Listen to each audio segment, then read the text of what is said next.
da chegada dos colonizadores portugueses, a Baía de Guanabara ela é considerada um cartão postal, pela tamanha beleza de suas águas, bem como a diversidade da fauna e da flora em suas margens. No entanto, ele vem sofrendo com um aumento descontrolado da poluição das águas e com o desmatamento, principalmente em razão da migração das pessoas do campo para as periferias das grandes cidades, onde as políticas públicas de saneamento básico ainda não chegaram. A poluição de rios, lagoas e baías tem se agravado muito, configurando em sérios riscos para a saúde, principalmente para os trabalhadores que utilizam a pesca como meio de sobrevivência e subsistência de si e de seus familiares. A Baía de Guanabara ela está localizada no estado do Rio de Janeiro. Ela tem aproximadamente tamanho de 384 quilômetros quadrados. Além de banhar também o município do Rio de Janeiro, ele banha vários outros da região metropolitana da cidade, como Nova Iguaçu, Belfor Roxo, Duque de Caxias, Magé,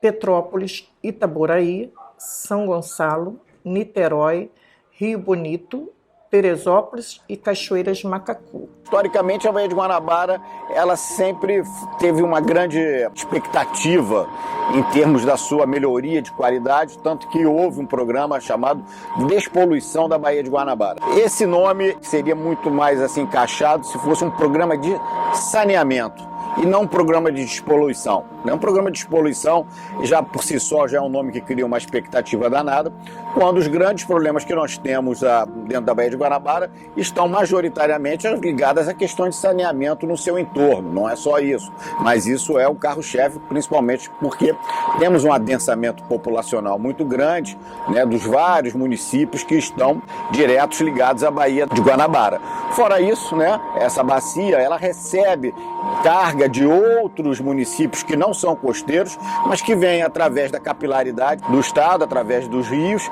e que aportam essa carga de nutrientes, levando a um ambiente, né, com uma carga de eutrofização bastante significativa. Um ponto também interessante que a gente tem que levar em consideração é que ela tem um padrão de circulação também significativo, né? Nós temos o canal conhecido como Canal Central, aonde você tem uma troca de água, principalmente com as forçantes de maré e também de correntes oceânicas que penetram principalmente, né, a água salgada, mais densa, isto é, mais salina, e consequentemente um pouco mais que a gente chama mais pesada, ela entra sempre por baixo e vai exatamente fazendo ramificações no âmbito da Baía de Guanabara, até depois da Ponte Rio-Niterói, chegando até o arquipélago de Paquetá, por exemplo, e com isso vai dando à Baía de Guanabara uma troca de água que garante a ela alguns serviços ecossistêmicos. Grandes empresas que estão aqui, as indústrias que trabalham com suportes estaleiros, que trabalharam com suporte do offshore, aos terminais petrolíferos, enfim, uma série de empresas que têm atuando dentro da Baía de Guanabara e que realmente levaram, junto com essa má gestão do efluente, principalmente, né, dessa carga de matéria orgânica, é uma frase muito conhecida e muito dita por os colegas que também são especialistas, de que a Baía de Guanabara recebia em torno de um Maracanã até o topo de esgoto por dia. Isso, né, leva a qualquer corpo d'água, que se não tiver um padrão de circulação muito bom, até tendo, a um caminho em que termos de que sua capacidade de suporte dos serviços ecossistêmicos, que são a pesca, que é a aquacultura, que é o turismo, que são as unidades de conservação, que é a qualidade em si, a balneabilidade, né, o ato de a gente poder ir à praia, se divertir, que é um ativo muito grande dela, começam a ficar em xeque devido a essa questão dessa deteriorização. A pesca artesanal ela é caracterizada por ser uma atividade individual ou em equipes formadas geralmente por grupos ou de relações familiares ou de vizinhança. A organização se estrutura por saberes e práticas antigas dos pescadores quanto aos locais de pescas adequados. Um passa para o outro as condições melhores de pescaria. O tipo e o uso de instrumentos de trabalho, a previsão tradicional do tempo, a escolha do peixe a ser coletado em função do valor econômico, do acesso e dos períodos de pesca na sua relação com a natureza. Pesca é um serviço ecossistêmico valiosíssimo, né? Principalmente a pesca artesanal. A Baía de Guanabara é palco de uma pesca artesanal muito grande, né? E principalmente esse grupo é o que é o mais afetado com a deterioração ambiental, né? Porque o pescador artesanal, ele não é o responsável pela deterioração ambiental, mas ele sofre a consequência dela.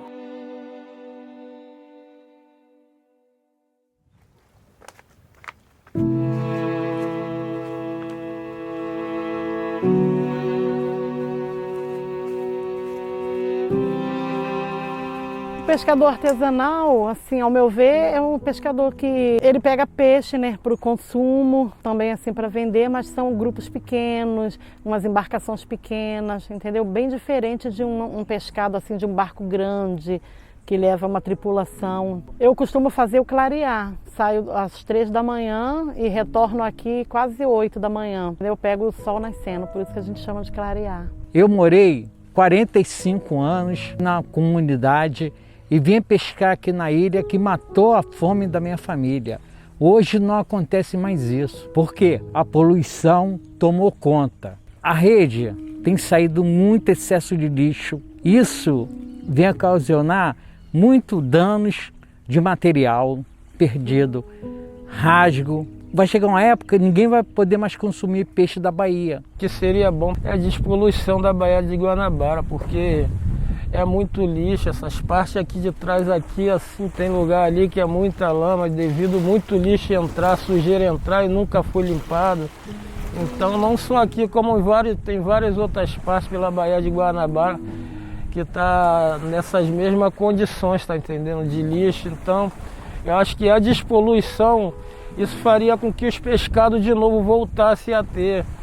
Porque há 15, 20 anos atrás, nós aqui tirávamos muito peixe, era muito peixe, agora não tem mais, devido à poluição de lixo, de muitos plásticos, tá entendendo? Isso tem acabado com os pescados daqui. Essas coisas são as coisas que têm poluído aí a nossa Bahia. Os pescadores artesanais, eles enfrentaram todo o resultado ruim referente à eutrofização e à poluição ambiental nesse corpo d'água. Diminuição das espécies, diminuição do quantitativo e do qualitativo das espécies que são capturadas, apesar de ainda ser uma baía que ainda tem bons resultados em termos de pesca artesanal, mas que poderia estar muito melhor se tivessem programas que realmente pudessem controlar um pouco mais a questão do saneamento e principalmente essa questão do aporte que vem de poluentes, desses efluentes todos que vêm através dos rios que desaguam na Baía de Guanabara. Os pescadores existem, eles são em grandes números de indivíduos,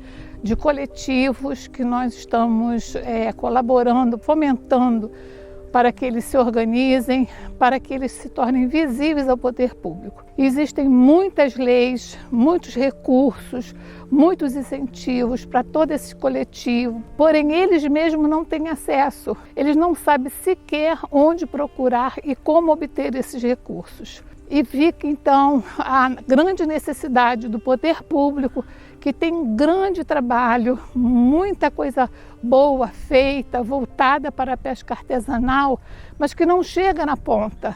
Então o que está faltando é essa divulgação junto aos pescadores, que por sua vez precisam também se formar em coletivos para que sejam reconhecidos como pescadores da pesca artesanal no país. O pescador, ele sabe que tem direito a alguns direitos. Ele sabe que tem direito ao seguro-defeso.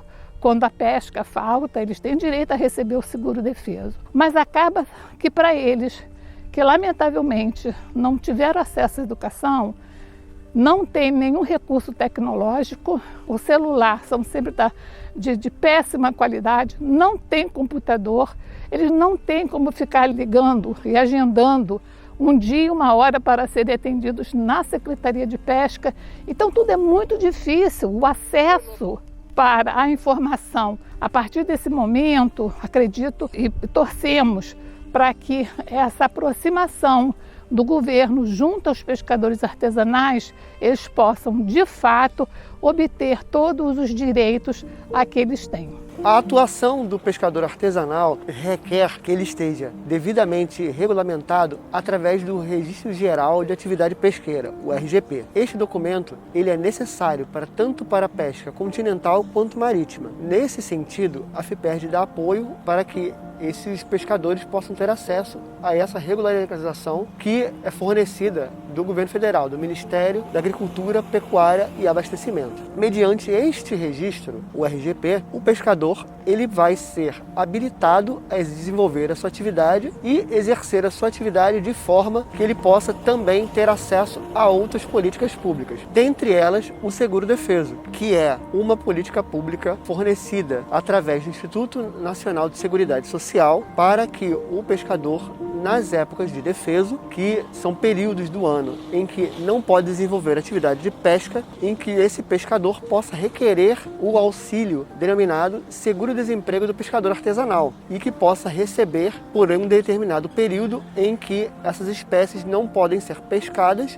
e devem ser devidamente preservadas. Outra política pública que pode ser alcançada pelo pescador devidamente regulamentado é a Declaração de Aptidão ao PRONAF, a DAP, que está enquadrada no Programa de Fortalecimento da Agricultura Familiar. Esta modalidade identifica o pescador e suas formas associativas como unidade familiar de produção, permitindo que este possa alcançar incentivos à sua produção e desenvolvimento de suas atividades. Ainda no âmbito da saúde, a FIPERJ tem também buscado avançar nessa temática, buscando realizar ações de extensão multidisciplinares em parceria com outras entidades de saúde para que seja possível estar em consonância com a política nacional de saúde integral das populações do campo, das águas e das florestas. Teve até pescador que já morreu com pneumonia. O meu é muita dor na coluna devido a eu recolher rede com muito lixo. Tem que estar pegando, baixando, puxando rede com muito lixo, tirando lixo de rede. Em mim ocasionou várias dores na coluna. O pescador artesanal, a vida inteira ele pescou, ele nunca poluiu.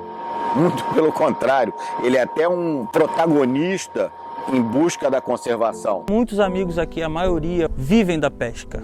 Eles pegam o peixe para vender, vende para as peixarias, vende nas esquinas, aonde for possível vender o peixe para manter a família alimentada, eles levam os peixes para ser vendidos. Qualidade de água é realmente uma questão que tem que ser tratada não de uma forma isolada, mas sim de um grande arranjo de vários atores. Somente dessa forma vão se conseguir projetos de gestão compartilhada, aonde se tem a representação de todos os setores da sociedade, aonde realmente se possa definir prioridades e principalmente metas a serem alcançadas, levando em consideração principalmente os principais grupos da sociedade que estão sob forte vulnerabilidade da deterioração ambiental, que são, com a maior representatividade, a gente pode falar, são os pescadores artesanais.